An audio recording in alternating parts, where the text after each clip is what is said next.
24장에서 바울이 유대인들의 고소로 이 벨릭스에게 재판을 받았지만 벨릭스는 유대인들에게 잘 보이려고 바울을 방면해 주지 않고 2해 동안 그를 구류해 두었다.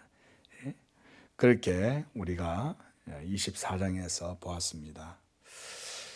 이 2해가 정확하게 어떤지에 대해서 조금씩의 차이는 있는데 대략 AD 57년 한 6월경쯤에서 또 59년 8월 거의 한 2해가 조금 더 지난 그 기간이라고 대부분 추정을 합니다. 그리고 이 2해 동안 사도 바울은 그곳에서 구류가 된 상태에서 지내면서 2해 동안 그냥 허송세월을 보낸 것은 아니었습니다. 이 2년이란 시간은 그에게 있어서도 매우 중요한 그런 시기였다고 할 수가 있습니다. 먼저 거의 25년 이상이라고 하는 그런 시간 동안 그가 이 3차 전도 여행을 다녔잖아요. 그러니까 참 얼마나 힘들었겠어요. 그죠? 그냥 다녔습니까? 다니는 곳곳마다 가서 죽도록 두들겨 맞기도 하고 실신하고 죽은 줄 알고 내다 버렸더니 또 살아나기도 하고 이렇게 온갖 고초를 다 겪으면서 그 20년 훨씬 넘는 이런 세월을 그가 보냈으니까 그가 얼마나 육체적으로 더 힘들었겠습니까? 그러니까 저는요 이렇게 하나님께서 섭리 가운데 사도 바울을 2년 동안 거기에 이렇게 가둬두셨다 그렇게 봐요. 물론 여기서 가둬두었다고 할 때는 아직 혐의가 입증된 게 아니기 때문에 사실 상당히 자유로운 그런 상태로 그가 거기에서 어떻게 보면 유대인들로부터 보호를 받으면서 지낸 그런 시간이었다고도 할 수가 있죠. 그 한마디로 말하면 이제 휴양 시간이 된 거예요. 안식년 이런 거 있잖아요, 그렇죠? 뭐 그 오랜 세월 동안 사람이 기계가 아닌 다음이야 쇠도 20년 넘게 돌면 이게 마모가 되고 부셔지는데 사도 바울을 하나님께서 이렇게 쉬게 하시는 거예요. 또 하나는 이 2년이란 기간 동안 사역을 안 하니까 사역을 안 하면 뭘 할 수 있냐면 그동안 자기가 해왔던 모든 가르침들과 사역들을 마음으로 이 정리를 하면서 점점 자기 사상을 아주 체계적으로 이렇게 정립할 수 있는 시간이라고 할 수가 있습니다. 이 사도 바울에게는 이 2년이라는 시간이 그런 시간이 될 수가 있었습니다. 그리고 그가 이후에 또 여러 이제 서신들을 쓰거든요. 거기에서 이런 데서 이제 정리를 할 수 있었다고 우리가 볼 수가 있는 거예요. 그냥 가만히 있지는 않았겠죠. 아마 여러 많은 글들도 썼을 것이라고 추정이 돼요. 또 하나는 2년 동안 거기에서 하나님의 뜻을 기다리며 기도하고 있었다는 것입니다. 그랬겠죠. 당연히 사도 바울이 하나님께 기도했습니다. 뭘 기도했겠습니까? 어떻게 하면 하나님의 복음의 섭리를 따라서 충성하고 그래서 이 하나님의 경륜을 이룰 수 있을까? 이것을 위해서 그가 저는 기도했다고 봅니다.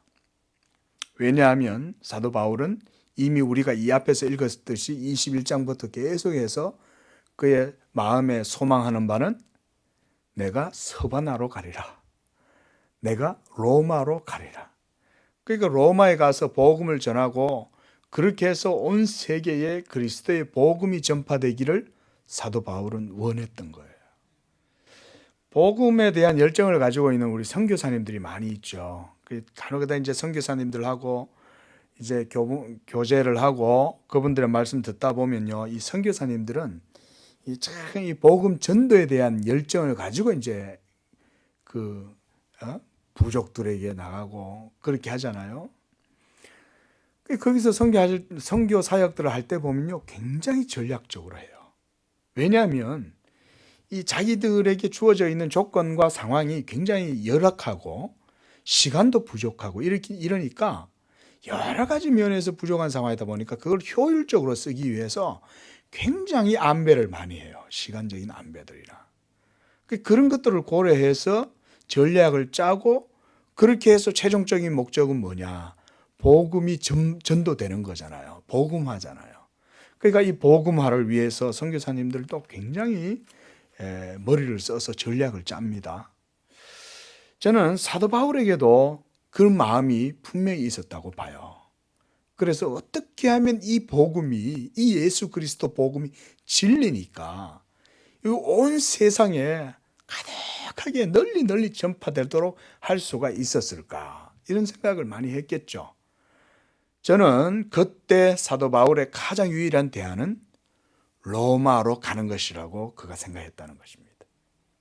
이것은 하나님께서도 이 사도 바울로 하여금 로마에 네가 가이사 앞에 가서 서야 하리라 이렇게 28장에 가면 그렇게 주님도 말씀을 하셔요. 그러니까 이 로마가 당시에 세계의 제국이었잖아요. 그러니까 제국의 수도인 로마에서부터 이탈리아에서부터 온 세계로 다 이 복음이 흩어져 간다는 것을 관문이 되기 때문에 거기를 통해서 온 세계로 복음이 전파되기를 사도 바울도 전략적으로 생각을 하고 있었던 거예요. 그래서 이런 일을 하면서 2년 동안을 보냈다. 우리가 24장에서 이제 그 사도 바울을 재판하고 난 다음에 가둬둔 총독이 이제 벨릭스였죠. 이 벨릭스 총독이 자기 소임이 다 끝나고 이제 후임자가 올 때까지 이제 2년 동안 이제 묶어 두는데 이때 이제 베스도가 이제 후임자로 온 거예요. 유대 역사가인 요세푸스에 의하면 바울을 옥에 가두어 떠난 이 벨릭스는 나중에 이 로마 정부로부터 유배형을 받았다고 그래요. 왜 유배형을 받았냐면 도처에 소요가 일어나 가지고 그거 하나 제대로 일 처리 못한다고 해서 유배형을 받았다고 하는데 다행히 또 누군가 도와줘 가지고 그 집행은 겨우 면하게 되었다 그렇게 전해졌다고 합니다. 누가는 사도 바울이 지난 24장과 그리고 오늘 우리가 읽은 이 25장에서 벨릭스 총독 그리고 오늘에 이제 나오는 베스도 총독 그 앞에서 이제 재판을 받게 되는 이 과정을요 우리에게 기록해 주는데 이제 26장에서 또 계속해서 그 내용들이 나와요. 그리고 27장과 28장까지 가면서 결국은 사도 바울은 로마 군인들에 의해서 호송이 되어서 가이사에게까지 갑니다. 로마 황제에게까지. 로마까지 가는 거죠. 자, 이런 과정들을 누가는요, 계속해서 이제 예루살렘에서 3차 전도 여행 끝나고부터 지금까지 계속해서 기록을 해놓고 있는 거예요. 어떻게 보면 여기에 무슨 중요한 주제들이 있을까? 우리가 이런 생각이 들 수 있지만, 그러나 여기에는 중요한 의미들이 있어요. 먼저 이 누가가 사도행전을 기록한 이 사도행전은 역사서죠. 그 역사서란 얘기는 사도 바울과 당시의 초대교회 전도자들과 사도들이 전도 활동을 하고 복음 활동을 했던 그런 사역들을 역사적인 그 기록에 근거를 해가지고 하나하나 이 역사적 배경을 따라서 기록을 하고 있는 거죠. 그래서 우리가 알다시피 사도행전 제일 처음에 누가는 이 사도행전 기록의 목적을 기록하면서 거기에다가 누구한테 이 편지를 보냈습니까? 사도행전 1장에 기억나세요? 데오빌로요 이러면서 이제 시작했죠. 그렇죠? 그때 제가 설명해 드렸어요. 그렇죠? 데오빌로다 이 말은 하나님을 사랑하는 자다. 이제 그런 의미였다. 아마 그는 아마 당시에 로마의 귀족이었을 것이고 그리고 그는 아마 크리스찬이었을 것이다. 그러나 그가 이 기독교 신앙에 대해서 더 자세하게 알려주려고 하는 목적으로 누가가 그에게 이 서신을 써서 헌정을 하는 거예요. 말하자면. 그게 이제 사도행전인 거죠. 자, 이런 과정에서 이제 재판을 사도 바울이 받게 되는데, 누가는 여기에서 이런 사도 바울의 이런 사역을 통해서 그가 복음을 전하는 과정 가운데 하나님의 율법을 대적한 것이 아니라 도리어 그것을 잘 지켰을 뿐만 아니라 또 그리스도의 영광을 훼손한 적이 전혀 없다는 점을 또 여기에서 또 보여주는 거예요. 이런 재판 과정을 통해서. 그리고 재판을 받게 될 때 등장하는 인물들이 있잖아요. 당시에 실존 인물들이었죠. 헤로드 왕, 또 아그리빠, 지금 오늘 나오는 이 아그리빠 1세, 뭐 이런 사람들이 계속해서 등장하잖아요. 자, 이렇게 이제 역사적인 그런 배경들이나 과정을 보여주면서 누가는 기독교 신앙의 역사적 변증도 아울러서 같이 하고 있는 거예요. 또 우리가 사도행전에서 주요하게 봤던 것 가운데 하나가 뭐냐면 이 예수 그리스도의 복음이 유대의 율법에서부터 기원을 했지만 율법 언약에서부터 기원한 이 사도 바울의 이 복음이 이제는 신약으로 넘어오면서 이제는 유대에 한정되는 것이 아니라 이방인에게로까지 모두 다 퍼지고 있는 이런 과정들을 통해서 보여주는 거예요. 어떻게 복음이 이런 여러 가지 과정들과 우여곡절을 겪으면서 유대인들에게만 더 이상 국한되지 않고 그 길을 벗어나서 이방 세계로까지 벗어나게 되었는가? 그때 그 주요한 인물이 누구였어요? 사도 바울이었죠. 하나님은 이렇게 사도 바울을 사용해서 복음의 역사를 이루셨던 거예요.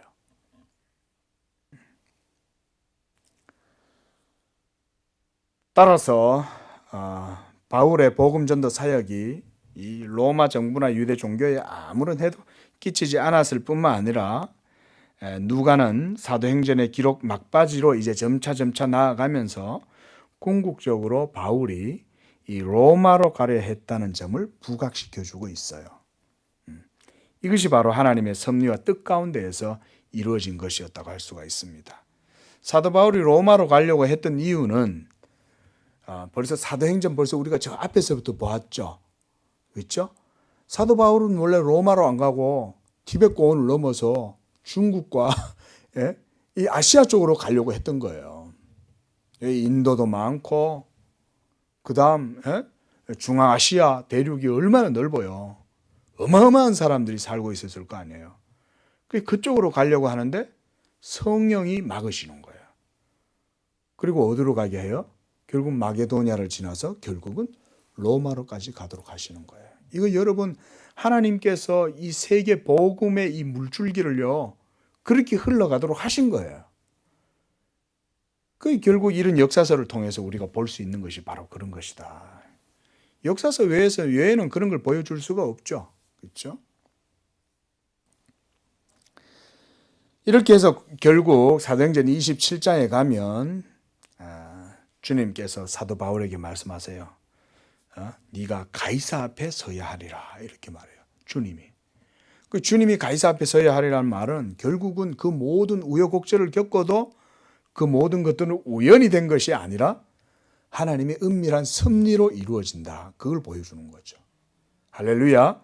사도행전을 통해서 우리가 그걸 알 수 있는 거예요. 그래서 제가 이 사도행전 하면서 늘 강조했던 게 교회의 역사는 복음의 역사로 이루어지는 것이기 때문에 그것은 하나님의 섭리 속에서 이루어진다는 것을 보여준다는 거예요. 그게 바로 사도행전에서 우리가 볼 수 있는 큰 주제라고 할 수 있어요. 그것은 지금도 마찬가지입니다, 여러분. 지금은 물론 우리가 사도행전을 써내려간다 이렇게 쓰는 말은 위험해요. 지금은 더 이상 사도행전 29장 이런 건 없어요. 사도행전 28장 성경이 딱 끝나고 그때 이후로 무슨 사도행전 29장이 있다 뭐 이런 식으로 얘기를 자꾸 해서 이상한 의미를 덧붙이려고 하는데 그때나 지금이나 똑같아요. 28장으로 더 이상 끝나지 무슨 액츠 29 운동 뭐 이런 거 없다 이 말이에요. 예?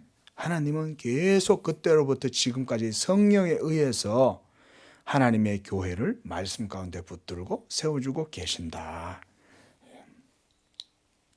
자, 이제 1절에서 보니까 이제 2년의 세월이 흐르고 이 베스도가 부임해서 이제 그가 이제 예루살렘으로 올라갔다 그랬습니다.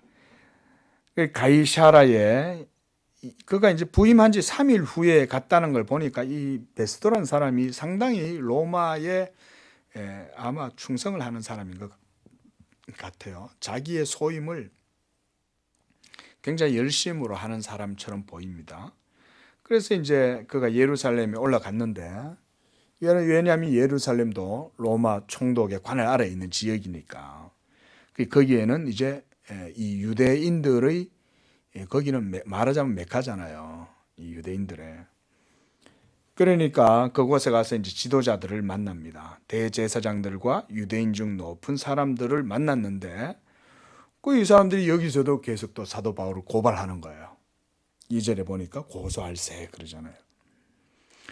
그리고 3절에 베스도의 호의로 바울을 예루살렘으로 옮기기를 청하였다 그랬어요.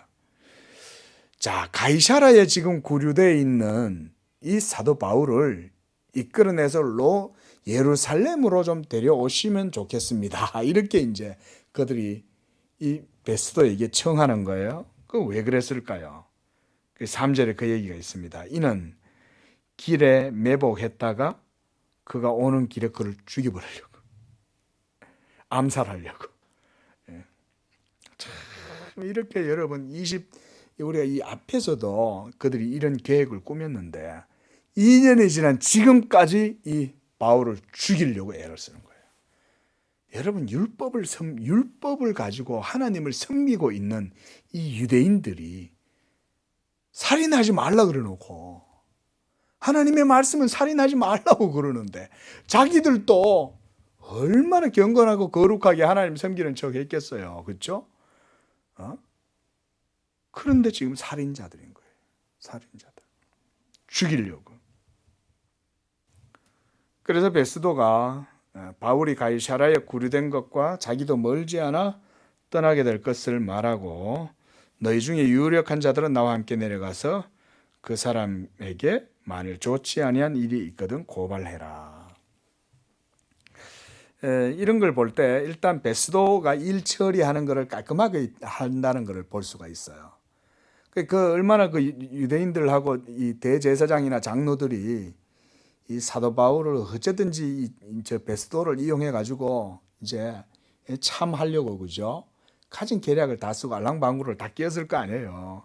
그런데 베스도가 그들의 주장대로 이끌려 가지는 않았다는 것이죠. 그래서 이제 그러지 말고 너희들 중에 대표단들이 그러면 나오고 가서 원고 측에서 내려가서 그 사람의 옳지 않은 일이 있거든. 그럼 고발을 하면 되지 않냐. 이러면서 이제 그들의 청을 정중하게 이제 거절을 해요. 자, 6절에 이제 베스도가 예루살렘에서 8일 혹은 10일을 지낸 후에 가이사라로 내려가서 그 다음 날 재판을 열어요. 이 보면 이 베스도는 굉장히 참 성실한 사람 같아요. 그렇죠? 쉬지도 안 하고 이 법을 집행하는 데 있어서 아주 열심히 하는 거예요. 그 바울을 데려오라.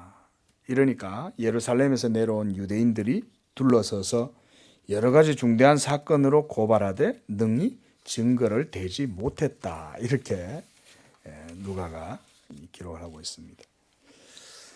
그리고 이제 또 바울도 이제 변명을 합니다. 그래서 유대인의 율법이나 성전이나 그리고 가이사에게, 그 보세요. 당시의 시대는 로마의 황제의 통치 아래에 있었기 때문에 이 가이사의 말이 곧 법이었거든요. 그렇죠? 그러니까 그 가이사를 반역한다는 죄목을 이 사도 바울에게 덮어 씌우면 쉽게 사도 바울을 처리할 수 있었던 거예요.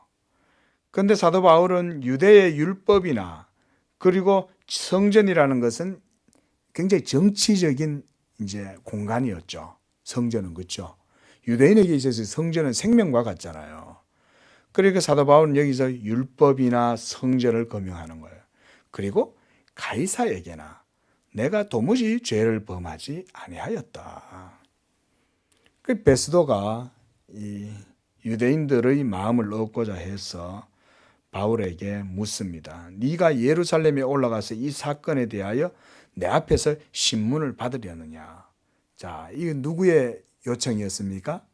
대제사장과 유대인들의 요청이었죠. 그 베스도가 가만히 듣고 있다 보니까 이제 뭐 특별한 일은 없는 것 같은 거예요. 그러니까 이제 베스도가 이제 이 유대인 이 사도 바울을 이제 정치적인 이익으로 이제 딱 자기가 이제 삼으려고 이렇게 이제 유대인들의 마음을 얻고자 했다. 왜냐하면 유대인들하고 친하게 잘 지내야 이 벨릭스가, 그렇죠? 벨릭스가 유배를 당해가지고 쫓겨날 뻔했잖아요. 파문을 당할 뻔했는데, 그러니까 이제 자기 앞에 이제 선임자가 그런 일을 당했으니까 이 유대인들하고 잘 지내야 되는 거예요. 그 유대인들이 자꾸 분란을 일으키고 소요를 일으켜가지고 막 어렵게 하면 결국은 이 베스도도 자칫하면 이제 뭐 유배도 갈 수도 있고 그런 거죠. 그러니까 이제 베스도는 이 유대인들한테 이제 아부를 하는 거예요. 그렇게 해서 이제 바울한테 네가 그러면은 이제 가이사랴에 안 있고 예루살렘에 올라가려느냐 라고 하니까 바울이 딱 여기서 이제 안 거예요. 그 10절에 내가 가이사의 재판 자리 앞에 섰으니 마땅히 거기서 신문을 받을 것이라 라고 하면서 그 11절 하반절에 내가 가이사께 상소하겠습니다 이렇게 말하는 거예요. 자, 지금 이제 법정이 열린 거죠. 그렇죠? 지금 법정이 열렸기 때문에 이것은 로마의 법정이에요. 그러니까 이 가이사의 황제의 법에 따라서 이 법정도 모두 다 이제 법 집행이 이루어져야 되는 겁니다. 이때 내가 가이사께 상소하겠나이다 라고 하는 이 말은 법적인 이 표현이에요. 왜냐하면 이제 그 피고 지금 이제 여기서는 지금 뭐 사도 바울 피고니까 이 피고가 이렇게 이제 자기의 권리를 더 법적으로 보장받기 위해서 우리가 말하자면 상급심을 받을 수 있잖아요. 그렇죠? 대법원까지도 갈 수 있고 이렇단 말이에요. 그 당시에는 이제 황제의 이제 법정이 로마 시민들이 청하면 받을 수가 있는 거예요. 그만큼 로마 시민들의 이 법적 권리가 대단한 거였죠. 시민권이. 황제한테 가서 신문하겠다, 받겠다 이러면 로마 시민이 받을 수가 있는 거예요. 그만큼 로마 시민의 시민권은 엄청난 거였습니다. 그래서 사도 바울이 그것을 이용하는 거예요. 자, 그래서 11절에 내가 불의를 행하여 무슨 죽을 죄를 지었다면 죽기를 내가 사용하지 아니할 것이지만 이 사람들이 나를 고발하는 것이 다 사실이 아니면 아무도 나를 그들에게 내어줄 수 없나이다. 이러면서 자기 자신을 지금 보호하려고 그러는 거예요. 여러분, 사도 바울이 자기의 생명을 지키려고 이렇게 했다. 우리가 이렇게 볼 수 없죠. 사도 바울의 일념은 뭡니까? 로마로 가야 되잖아요. 그런데 지금 이 유대인들의 관계를 사도 바울이 알면서도 그들에게서 벗어나기 위해서 지금 이 로마의 권력을, 로마 정부의 권력을 이용하는 그 이유는 바로 자기 자신의 목숨 부지하려고 하는 게 아닌 거예요. 여기서 죽을 게 아니라 로마로 가서 거기서 복음을 전해야지. 이것이 사도 바울의 중심에 있었기 때문에 그가 이렇게 한 거죠. 그리고 우리 그리스도인들도요, 이런 걸 볼 때 이 세상의 법정을 지혜롭게 사용할 필요는 있다고 봅니다. 무조건 뭐 예수 믿는 사람들이 세상의 법을 갖다가 뭐 그렇게 그거 아니에요, 여러분. 물론 우리가 무조건 모든 것들을 내 이익을 위해서 법을 이용하고 막 그 법을 갖다가 자기 욕심을 채우는데 이용하려고 그렇게 하는 것은 그리스도인들로서는 그렇게 덕스럽지 못합니다. 그러나 하나님의 나라와 복음과 의를 위해서는 때때로 세상의 권세자들의 그 권력도 우리가요 지혜롭게 사용할 필요가 있어요. 그렇죠? 예? 그래서 사도 바울은 가이사께 상소한다고 이렇게 자기의 로마 시민으로서의 권리를 사용하는 거예요. 그래서 베스도가 배석자들과 상의하고 이르되 네가 가이사에게 상소했으니 가이사에게 갈 것이니라. 이 법대로 이제 로마 법대로 이제 처결하는 거예요. 네가 보니까 뭐 혐의가 없는 것 같은데, 그리고 고발인들도 너를 네 혐의를 입증을 하나도 못했지만 네가 가이사에 가겠다고 하니까 이제 너의 상소를 가이사에게 보내겠다 그 말인 거예요. 자, 여러분 보세요. 사도 바울이 왜 가이사에게 가려고 했을까? 어쩌면 자기의 생명도 지켜야 되는 이유도 있었겠지만 그보다 더 중요한 건 뭡니까? 사도 바울이 저는 2년 동안 그 생각을 했다고 생각해요. 2년 동안 이 가이사라에서 구류가 되어 있는 상태에서 사도 바울은 그 생각을 충분히 했을 수 있다고 봅니다. 뭐냐면 내가 로마로 가야 되는데 왜 하나님이 나를 이곳에 2년이라는 시간 동안 이렇게 묶여 두었을까? 그런 생각을 했겠죠. 그리고 벨릭스도 여러 가지 간사하게 정치를 이용하려다가 결국은 떠나버렸고 이제는 베스도가 이제 부임해 왔는데 그때 사도 바울은 아마 하나님께 기도했을 거예요. 이런 과정들을 통해서 로마로도 갈 수 있을 거라는 생각을 했을 수 있다는 겁니다. 왜냐하면 제일 쉽잖아요. 자기 스스로 가는 게 아니라 마차에 타고, 그렇죠? 예? 그렇게 해서 최고의 법정에 자기가 이제 재판을 받으러 가면 당연히 가이사 앞에 설 거 아니에요.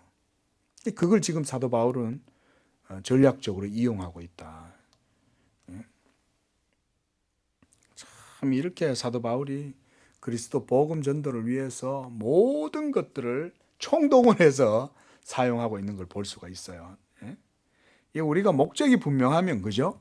그 목적을 따라서 참 지혜를 사용해서 그 일을 우리가 반드시 이루려고 노력을 하잖아요. 그래서 사도 바울의 최고의 목적은 복음 전도였어요. 우리 양재교회도 이런 복음의 이 목적이 양재교회를 통해서도 이루어질 수 있기를 축원을 드립니다. 하나님이 축복하셔가지고 놀라운 이 복음이 놀라운 성령의 능력과 폭발적인 역사로 정말 우리 한국에 이 죄로 말미암아 요즘 얼마나 여러분 복음의 빛이 가려지고 그리고 얼마나 많은 사람들이 복음을 듣지 못하고 이 죄 가운데에서 고통당하고 살아갑니까? 우리 교회가 귀하게 쓰임 받을 수 있기를 바랍니다. 자, 13절부터 또 다른 일들이 벌어져요. 수일 후에 여러 날이 지났겠죠. 이렇게 이제 가이사에게 갈 그 일들을 이제 해놨으니까 이제 재판정은 이제 보류가 돼 있는 거예요. 그리고 이제 수일이 지났습니다. 아그리빠 왕이 13절에 보니까 버니게와 함께 베스도에게 문안을 하러 가이사라로 왔다 그랬습니다. 이 아그리빠 왕은 이제 유대 왕입니다. 이 왕은 로마 정부에 의해서 지명된 왕이에요. 그러니까 말하자면 그 유대의 정통 왕은 아니에요. 어떻게 보면 반쪽 왕이에요, 반쪽 왕. 정치적인 왕이고, 그리고 로마 정부와 결탁을 해서 그들에게 신임을 얻어가지고 말하자면 이제 허락을 받은 왕인 거예요. 이런 왕.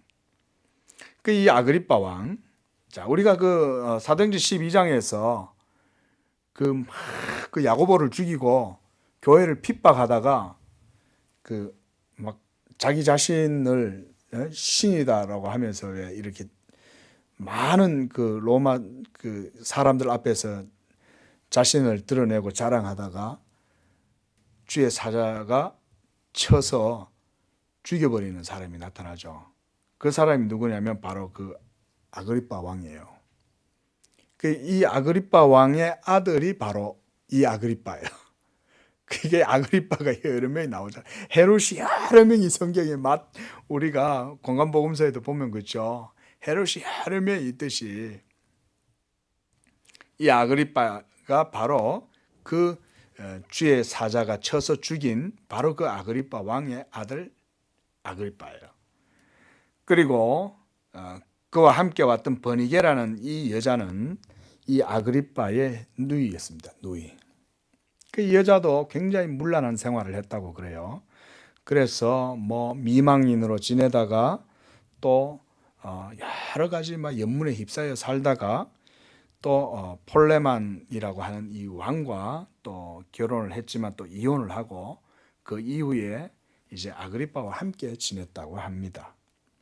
자, 어쨌든 이렇게 이 왕족들이 이제 이 가이사라에 와서 새로 이제 부임한 총독한테 이제 인사를 하러 온 거예요. 왕이. 그 이제 왔는데 그 14절에 보니까 이제 여러 날 베스도 하고 거기서 이제 같이 지냅니다. 여러분 나중에 한번 그 바울이라고 하는 영화가 있습니다. 바울이라고 하는 영화에 보면 이런 사람들이 나와요.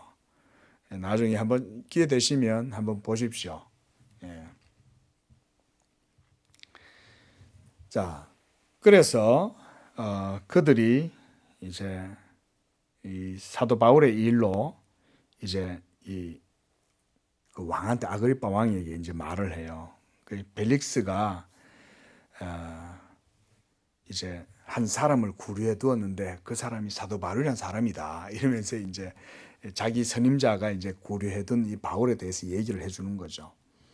그리고 이제 16절에 피고가 원고들 앞에서 고소 사건에 대해서 변명할 기회가 있기 전에 내주는 것이 로마의 법이 아니라 했다라고 하면서 이제 그 사도 바울을 자기가 여기다 이제 데려다 놓은 이유를 이제 설명을 해주는 거예요. 자, 그리고 나서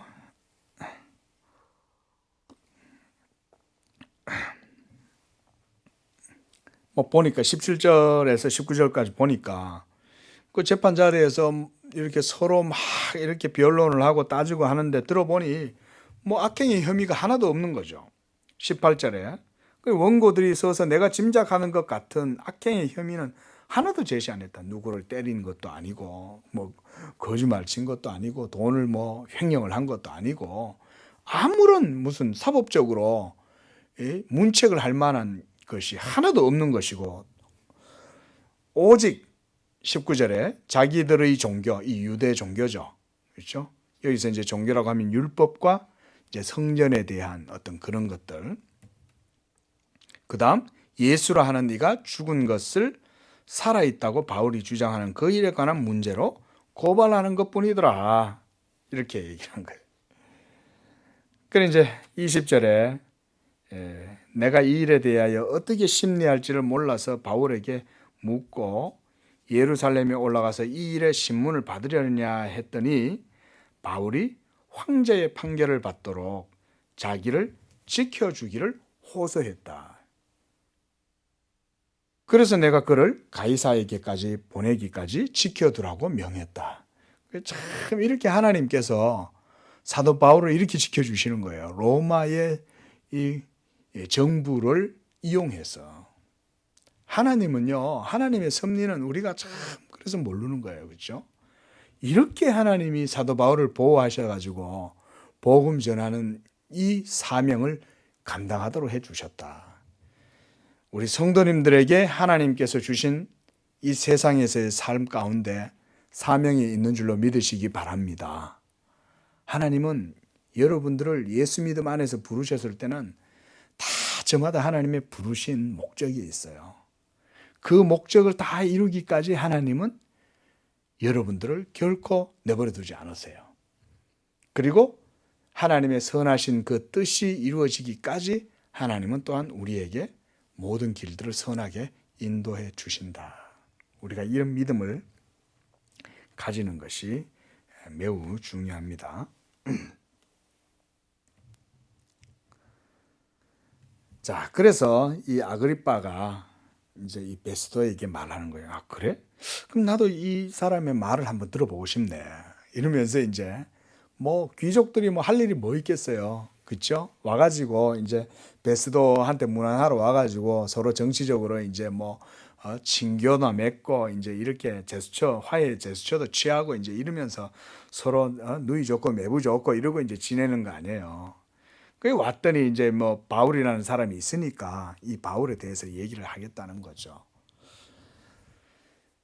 그래서 23절에 보니까 이튿날 아그리빠와 버니게가 크게 위험을 갖추고 왔다 그랬습니다. 참 이 귀족들이 얼마나 허세가 이런 데서 드러나는 겁니다. 그냥 나오면 되는데 크게 위험을 갖추었다. 참 이렇게 로마의 이 말하자면 나쁜 말로 하면 로마의 앞잡이잖아요. 그렇죠? 로마의 앞잡이를 하면서 그리고 천부장들과 시중에 높은 사람들과 함께 접견 장소에 들어왔다. 이런 말을 볼 때 이 왕족들이 얼마나 이제 자기들 이제 저거를 드러내려고 그렇게 이제 하는지 이런 걸 볼 수가 있어요. 그 사도 바울을 일종의 이제 자기들 구경거리로 삼는 거죠. 안주거리처럼. 예? 그래서 이제 베스도가 바울을 데려와라. 그래서 베스도가 이 아그리빠 왕과 여기 있는 여러분이요. 그러면서 이제 이 사도 바울을 불러내서 그 사도 바울에 대해서 이제 먼저 설명을 합니다. 24절에서 25절까지. 자, 당신들이 보는 이 사람은 유대의 모든 무리가 크게 외쳐 살려두지 못할 사람이라고 하여 예루살렘에서와 여기서도 내게 청원하였다. 자, 여러분, 유대인들은 사도 바울에게뿐만 아니라 먼저 누구한테 이렇게 했어요? 본디오 빌라도와 그쵸? 대제사장들이 예수님을 팔아서 본디오 빌라도 앞에서 무고하게 고소를 해서 결국은 죄 없는 그리스도를 십자가에 못 박아 죽이잖아요. 그 지금 여기서도 지금 누가 증언을 해주는 거예요? 베스도가 증언을 해주는 거예요. 복음 전하는 기독교는 죄가 없다 이 말을 지금 여기서 해주고 있는 거예요. 그리고 지금 누가가 이걸 아까 제가 말씀드린 것처럼 누가가 이런 과정들을 기록하는 목적은 결국 뭐예요? 기독교 복음은 로마에 적대적이지도 않고 유대교에 적대적이지도 않는다. 그 말을 계속 이걸 통해서 보여주는 거죠. 그래서 지금 베스도가 일종의 재판장이 아니라 증인 역할을 하고 있는 거예요. 여러분, 하나님께서는 이렇게 역사 속에서 기독교 복음의 진리가 결코 세상을 어지럽히거나 사람들을 미혹하거나 그렇게 하는 게 아니라는 걸 보여줘요. 이건 오늘날도 마찬가지죠. 여러분, 우리나라 선교 초기에도 복음이 전해질 때 얼마나 많은 사람들이 이 복음을 핍박하고 예수 믿는 사람들을 그리고 기독교를 얼마나 박해를 했습니까? 그렇죠? 엄청난 많은 박해가 있었습니다. 근데 결국 이 기독교는 어땠습니까? 들어와서 병원을 세우고 과와 과부들을 돌봐주고 그렇죠? 고아원을 세우고 대학을 세우고 여권을 신장시켜주고 다 했잖아요. 예? 이게 한국이 복음을 안 받아들였다면 지금 이렇게 살 것 같아요? 아닙니다, 여러분. 못 삽니다. 절대 안 됩니다, 여러분. 예? 제가 이거는요, 어느 누구한테도 제가 얘기해서 이길 자신이 있어요. 예? 기독교에 복음이 들어오지 않았다면 이 조선 땅은 아직도 길거리에 개똥 천지고 사람똥 천지고 온통 드글드글 콜레라 득실득실 거릴 거고 다 그럴 거 아니에요. 근데 이 한국 사회가 자기들이 똑똑해서 잘 된 줄 알아요. 유튜브 같은 데 보면 뭐 그걸 뭐라 그러죠? 그 의미가 정확히 뭔지 모르겠는데 뭐 국뽕 뭐 이런 말이 있어요. 나 그게 뭔 말인지 아직 잘 모르겠어요. 근데 하여튼 그런 사람들이 그런 말을 많이 쓰더라고요. 이게 뭐냐, 한국 잘났다는 거예요. 그래가지고 한국이 전 세계에서 얼마만큼 대단하게 잘났냐를 막 유튜브로 막 해갖고 많이 올리더라고요. 그걸 또 왜 그렇게 많은 사람들이 그걸 구독을 하냐, 보냐. 자기들 잘났다는 얘기를 해주니까 좋은 거 이게. 그 또 뭐 유튜브에 유명한 먹방 그 유튜버 중에 그 영국 남자 이런 사람이 있습니다. 그 이름을 내가 정확히 모르겠는데 이 영국 애가 와가지고 막 우리나라 음식 문화를 음식을 막 소개를 하는 거예요. 세계 각국 유명한 사람한테 뭐 아놀드 슈왈츠 제네거 뭐 이런 그 터미네이터 했던 사람들한테도 해주고 뭐 유명한 사람들한테도 다 해주는 거예요. 그 여러분 그런 게 왜 잘 되냐? 우리나라 잘났다는 거를 영국 사람이 보여주니까 기분이 좋은 거예요. 한국 사람들이. 이 영국 사람이 우리나라를 이렇게 알아주네? 기분 좋은 거죠. 아유, 여러분. 그러니까 그런 데 취하면 안 된다 이거예요. 그런 거에 만족하면 안 된다. 물론 뭐 우리 사람이니까 우리나라에 대해서 좋게 얘기해 주는 게 뭐 나쁠 건 없죠. 그러나 우리가 잘나서 그렇게 됐다고 생각하면 안 돼요. 역사를 제대로 알면 그렇게 말할 수 없어요. 우리나라 어떤 나라입니까? 지금도 여러분 보세요. 구한말에 정치가 분열이 돼가지고 제대로 정신 못 차려갖고 나라가 일본한테 뺏긴 것처럼 지금도 똑같이 복사잖아요. 복사. 똑같잖아요. 하는 짓들이. 의식은 하나도 안 바뀌죠. 그 결론은 하나예요. 하나님의 은혜로 지켜주는 거지. 예? 여기에서 마지막 희망이 뭐겠습니까? 복음입니다, 여러분. 교회가 복음의 신앙을 버리고 하나님을 떠나면요, 교회가 점점점 망조가 들어가기 시작하면 사회가 망해요. 제가 지난주에 설교를 말씀드렸듯이. 정신 차려야 됩니다. 그리고 교회가 있으니 하나님께서 이 나라도 지켜주는 거예요. 여러분 보세요. 사도 바울이 복음을 전하고 있으니 하나님께서 로마를 쓰시는 거예요. 로마가 있어서 사도 바울을 사용하는 거 아닙니다. 여러분 그래서 로마 정부가 세워지기 전에 이미 하나님은 예수님이 나시기 전에 다니엘을 통해 가지고 바벨론과 아수르와 메대와 페르시아와 로마가 각기 역사 속에 등장하면서 다 흥망성쇠하고 로마의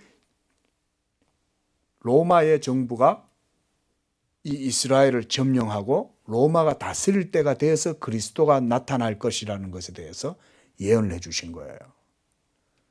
그리고 이 로마가 예수님이 승천하시고 난 이후에 초대교회가 이루어지고 그리고 사도 바울이 결국은 이 로마를 통해서 전 세계에 복음을 전하는 이 역사를 하나님이 섭리 가운데 이루시는 거예요.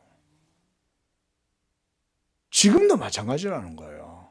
우리나라도 여러분 이렇게 복음이 있으니까 하나님이 우리나라를요 전 세계에 부강한 나라가 되도록 붙들어 주시는 거예요.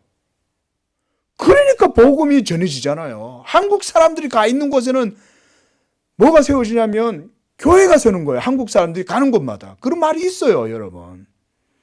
저희도 미국에 한번 가봤잖아요.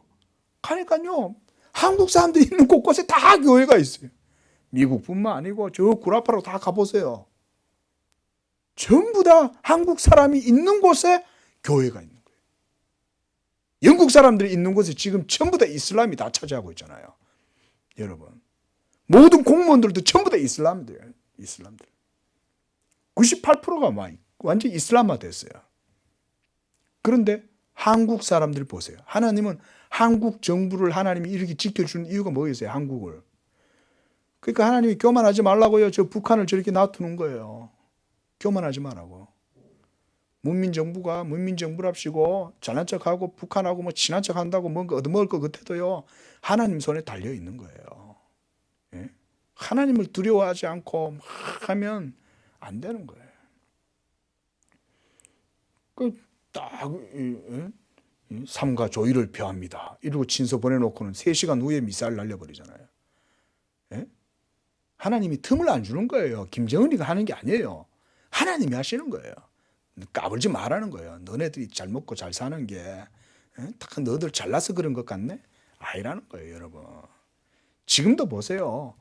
조금만 교만해지려고 그러면 하나님이 러시아 비행기 우리나라 영공에 다 들어와가지고 한 바퀴 돌고 가고 중국 비행기 우리나라에 들어와 한 바퀴 돌고 가고 제 일본이 계속해서 우리를 공격하고 여러분, 복음이 있으니 하나님이 교회도 지켜주고 이 땅을 지켜주는 거예요. 이렇게 볼 수 있어야 돼요.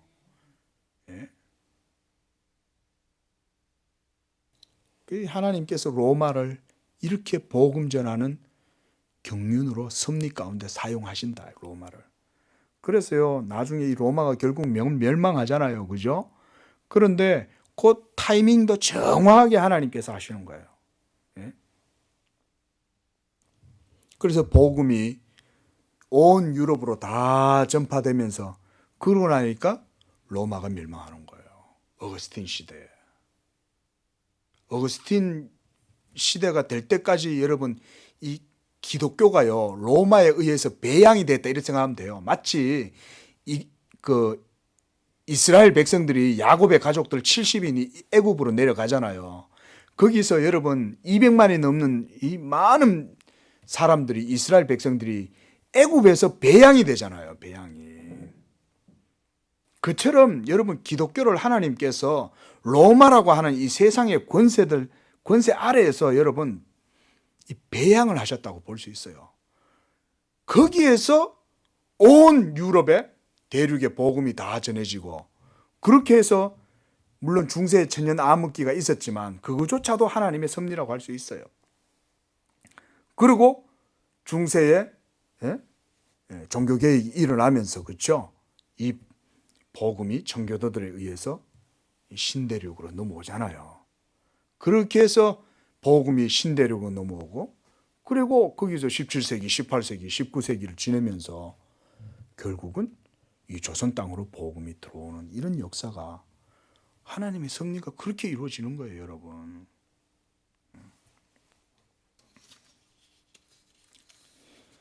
자, 이렇게 26절에 이제 이 아그리빠가 이제 이렇게 또 말하는 거죠. 아그리빠가.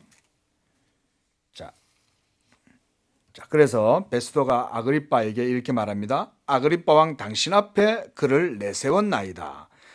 이 사도 바울은 또 유대인이기도 하니까 이 아그리빠에게도 또 이제 유대인에 대한 이런 처리를 이제 이렇게 한다고 자기가 이제 베스도가 설명을 해 주는 거죠. 그래서 그 제목도 밝히지 아니하고 제수를 보내는 것이 무리한 일인 줄 아나이다 하였더라 그랬습니다. 자, 이렇게 해서 이제 25장의 내용이 이제 끝나는데요. 자, 이 이후에도 계속해서 이제 사도 바울에 대한 그 이제 내용들이 26장, 27장까지 이렇게 계속 진행이 됩니다. 그리고 결국은요 28장에 가서는 사도 바울이 로마에까지 나아갑니다. 자, 우리가 그런 내용들을 이후에 더 살펴보도록 하겠습니다.